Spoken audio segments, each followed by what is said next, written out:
Now I'm going to show you how I prep the parts for getting powder coated. Now I used a 2mm galvanized wire, that way I could do bigger loops and have no contact points on any of the items. As you can see, I had to utilize some of the holes that were there, and you do a big loop around so nothing touches any of the surfaces.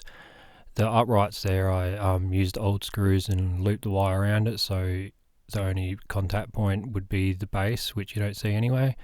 Heel plate attachment as well. And as for the hoop mounts, I went through the middle, did like a U shape, so because there was nowhere I could hang them from. Generally when we hang fencing or posts or blind componentry, we got to drill 1/8 bit holes so we can put a wire through and we can hang it. Same thing with all the other parts, like sacrifice some of the old screws and all that and just use the wire to wrap around and loop it around.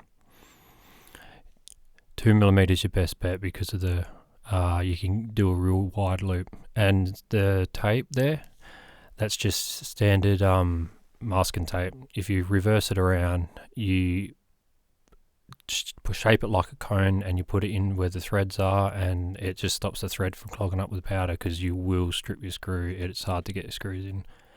And mounting on cardboard like that's another way for mounting small items. And that's shots in the oven there. It looks a bit weird with the lighting and the colours because of the flash on the phone. It's pretty dark in there. But see how there's no contact points anywhere? Same with all that stuff there.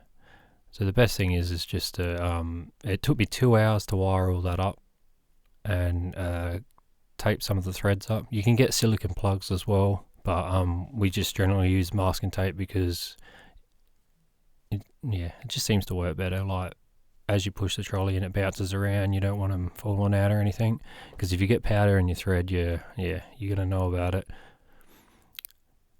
And this is just pretty much just pulls out. See, nice clean thread hole there. You just got to make sure that's why I like using tape, because you use the silicone plugs or anything, you can potentially have a seal around the top of that hole, and then the powder will melt to that. Then you'll crack the seal on the powder and it will flake away. See, might have some little small touch-up spots, but that's better than having a thread that doesn't fit a screw. And that's all the parts laid out on the bench. So yeah, next part is assembly.